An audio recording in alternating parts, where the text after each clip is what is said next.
Ngayon lang ulit ginawa to ni Luka Doncic kahit si LeBron James hindi makapaniwala na patayo pa at si Dwayne Wade mauhulog sa kanyang upuan. Napashimi-shimi pa si Luka kontra kay Anthony Edwards. Grabe, take over kagad si Luka Doncic sa pagsisimula ng laban kontra Minnesota Timberwolves. Suot-suot ni LeBron James ang jersey ni Bryce na naglalaro sa Arizona. Solid ng head-to-head matchup na to ni Anthony Edwards at ni Luka Doncic. Take over din kasi si Ant-Man mga idol for the Timberwolves. 4 na 3 ang naitala ni Luka Doncic sa opening frame at nagtala lang naman siya ng 23 points mga idol. High scoring game, parang walang kahirap-hirap kung umiscore itong si Luka. Talagang buhat niyang purple and gold. Eto, Anthony Edwards nakagawa ng 4 points in a single possession.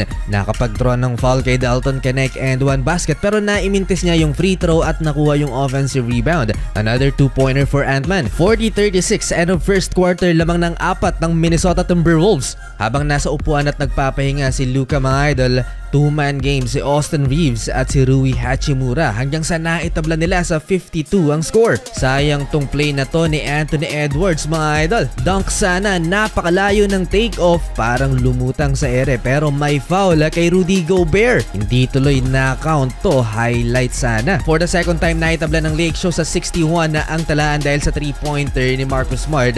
First field goal niya yan. Former Laker Julius Randle put back dunk over Jared Vanderbilt. First time makalamang ng Los Angeles Lakers dahil kay Luka Doncic. 32 points sa first half.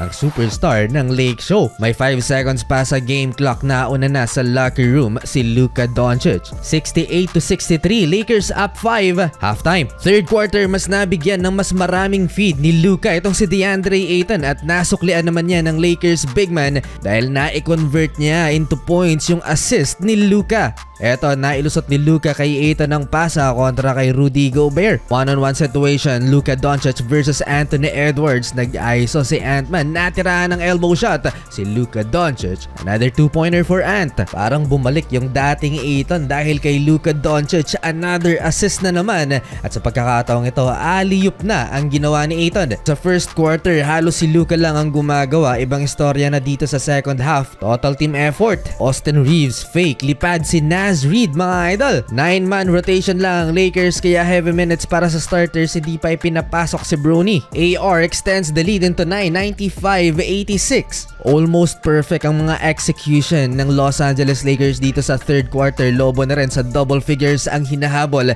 ng Minnesota Timberwolves kahit itong si LeBron James nahahype sa mga role players. No Luka, no problem. Steal ni Marcus Smart, ipinasa kay Austin Reeves at ipinasa naman kay Rui Hachimura, alley-oop dunk. Happy ang crowd sa third quarter effort ng Lakers, 108-94. Mapapaaway pa itong si Jared Vanderbilt dito kay Rudy Gobert dahil masyadong provocative itong mga actions ng big man ng Timberwolves. Mabot pa ng 18 points ang lamang ng Los Angeles Lakers. Nabaon ng nabaon ang Minnesota Timberwolves. Nagdagdag pa ng 3 si Luka Doncic. 19 points na ang hinahabol ng visiting team, 117-98. Di na makapaniwala kay Luka Doncic itong si Candace Parker at si D. Wade mga idol. Malapit nang magtala ng 40-point triple-double si Luka Doncic at may oras pa, 8 minutes. Napapashimi itong si Luka Doncic sa ganda ba naman ng nilalaro ng Los Angeles Lakers. Halfway, lalong na-hype ang arena nang dumakdak si Luka Doncic